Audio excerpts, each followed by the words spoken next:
Dear organizers, dear colleagues, first of all, thank you very much for the invitation. It's a very interesting conference, but something what makes me much more happy is that finally a lot of colleagues who had opportunity a few years ago to meet very often are again in the same room, and I'm very happy to see so many old friends and colleagues together. So today I will talk about codification of civil law in Croatia, but I would like to focus on developments after accession, independence and accession of Croatia to the EU.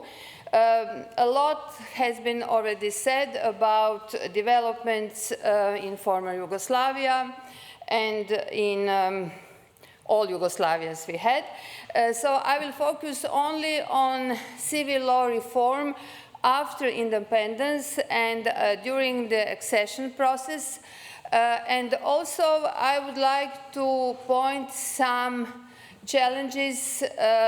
Perhaps they are not so typical for Croatia, but for all of our countries because of so many crises we have in last decades. Financial crisis, COVID crisis, now energy crisis, and how all these crises influence development of civil law. Especially I will talk about Croatia. For those who are not, who do not know a lot about Croatia, we are independent states from 1991, and then we started a lot of transitions in our society. State transition, transition from the war to peace, we had war, social transition, economic transition, legal transition as well. We are member state from 2013. From the beginning of this year, we are a member of Eurozone and Schengen area, and now we are trying to develop our economy in line with new developments regarding Euro and Schengen area. Something what is also very important to say when we are talking about Croatia is economic situation. As you can see, GDP in Croatia is 25% lower in compare with EU average, and this fact also influences the developments in civil law, specifically during the economic crisis and now in energy crisis.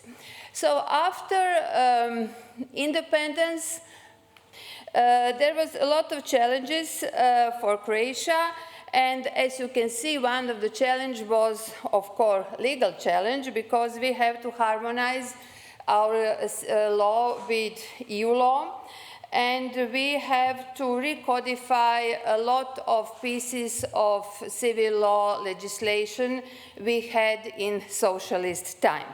The main idea for this process of codification was, on one side, to establish a new civil law system based on private ownership and market freedoms, and on the other side, to harmonize our law with EU market freedoms and EU law. So it was parallel transition, and these two parallel reforms were very challenging for our legislator. We had in this reform a successive approach. So there was no reform by introducing a comprehensive civil code. We decided to go step by step, and first to change and to reform civil law fields that are more important for market economy. Because in that moment, in the beginning, we had the problems with property, with the labor law, with bankruptcy law, with enforcement law, also with company law. And as you can see, the first acts we enacted after independence were acts that were important for market economy and market freedoms. So, and because of that, still we do not have civil code, we do not have commercial code, and I must say that in the moment there is no project about civil code, there is no discussion about civil code. We still have the same approach to regulate specific fields of civil law, of private law, by specific acts. The important legal source of Croatian civil law are, because of that, very big number of specific acts like Property Act, Land Registration Act, Obligations Act, Family Act, Inheritance Act. So we have a lot of specific acts regulating some specific fields of private law. So when we are talking about the property law reform that started in 1997, I will mention only some few points I think that are important. We introduced again very general traditional principles of property law. And on the other side, we had to change a lot of rules from socialist times that were not in line with traditional principles of property law, such as principle of superficie solo cedit, because this principle was not in force during socialist time when we are talking about socially owned land. Also, we introduced some new property rights and new system of secured transactions. And that what was perhaps the most difficult part in this reform was transformation of socially owned ownership into private ownership. So we had to introduce special rules on transition to a new property regulation. And I would say that this is usually always the most difficult part in such kind of reform, because we had to take care on acquired rights and to regulate this transition to new property rights, to individual property right on a way to have in mind and to take care on already acquired rights on socially owned property. And we did it on a way that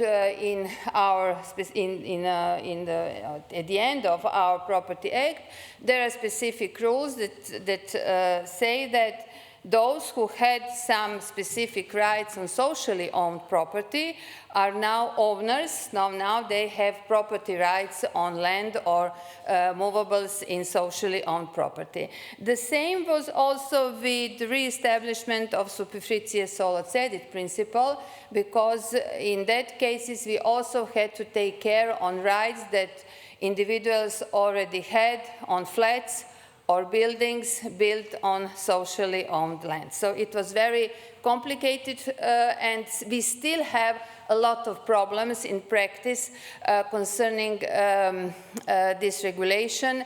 Very often, one of the biggest problems is to define who is the owner of the land.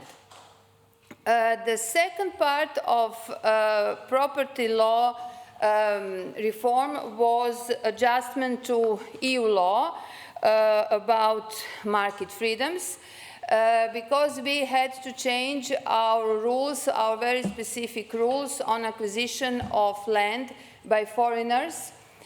These rules were not in line with EU market freedoms, specifically with freedom of movement of capital. And so we had to change these rules and to abolish for nationals from other EU countries all restrictions we had for acquiring the land, the ownership of the land. And as you can see, we in fact introduced very liberal rules already from 2009, because in our association agreement we had obligations to adjust our rules on property law 4 years after coming in force stabilization agreement.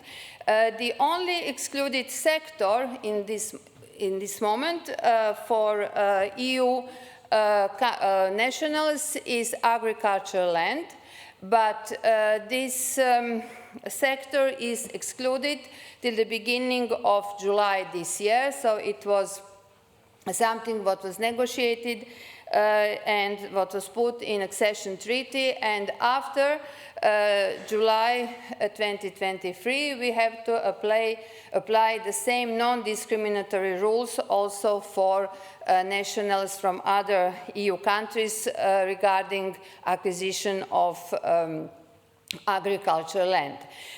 For nationals from third countries, we still have discriminatory rules, restrictive rules, and for acquiring the land by contract, the foreigner needs to have a prior authorization by Ministry of Justice and reciprocity, and agricultural land and forest land are still excluded, so it is not possible to be acquired by foreigners, non-EU foreigners.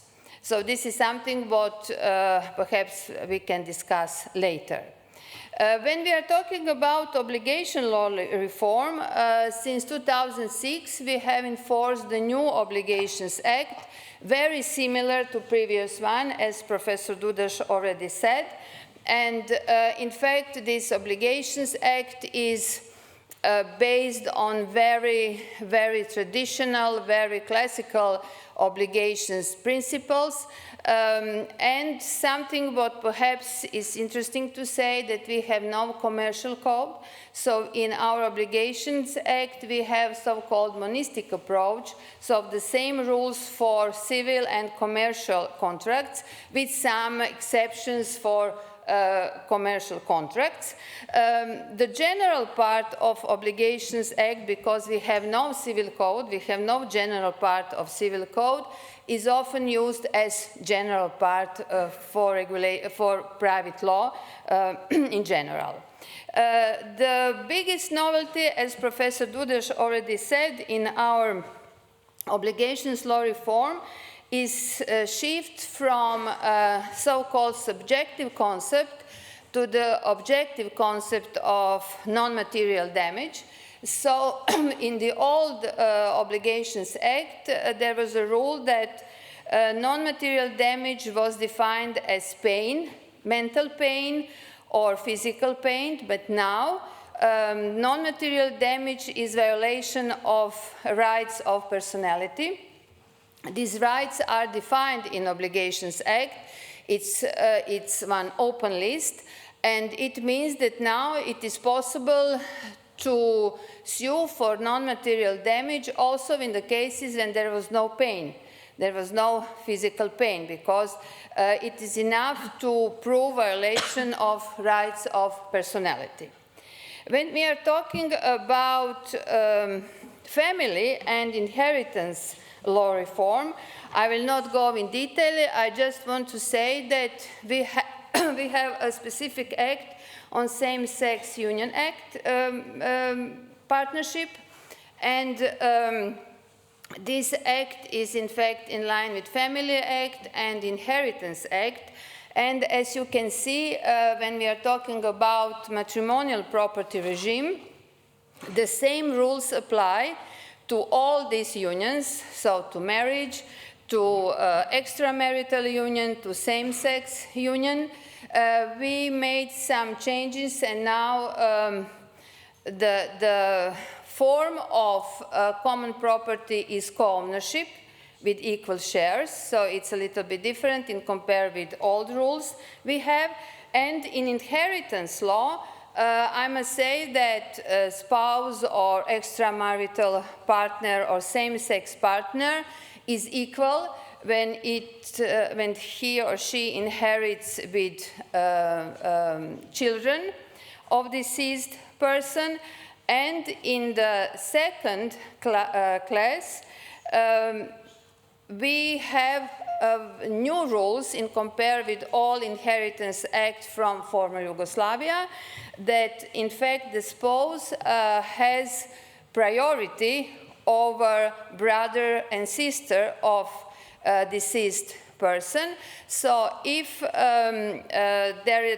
the deceased spouse had no parents, all what has to be inherited is inherited by spouse or extramarital or same-sex partner. So they have priority over brothers and sisters of deceased persons. So these are only some examples what we changed during the last year. What were the effects of these law reforms? So first of all, modernization of national law, adjustment to market economy. There is a lot of new legal institutions, protection of new values in national legal order. Also, I would say that protection of human rights is much more better. There are also a lot of new instruments for cross-border enforcement of rights, for cross-border judicial cooperation. But unfortunately, there are also a lot of problems, as always. So first of all, I would say that a lot of rules are incomplete and unsystematic. That we have very often frequent changes of our laws. Also, our system is, because we do not have civil code, very segmented, very fragmented. I will show it. And something what I already mentioned, these transitional regimes are very complicated. For example, you can see here, we have Consumer Protection Act, and mostly all directives are transposed in Consumer Protection Act, but on the other side, some directives, consumer directives, are transposed in Obligations Act that has subsidiary application. But on the other side, there are also a lot of separate acts on consumer protection that are also priority in front of over consumer protection acts. So in every case, we have to make a kind of patchwork of all rules to define which rules we really need to apply on specific consumer contract. On the other side, there is also a lot of situations when we have, in fact, the same rules that regulate more or less the same situation. There is a lot of overlapping in the system, and because, for example, in Obligations Act, we have very general rules and a lot of principles that we have to apply, and on the other side, there is a lot of specific acts that regulate some specific rules that can be also, in fact, that we have to interpret these rules on the basis of these general principles. And something what is also very problematic, we have a lot of changes of our legislation.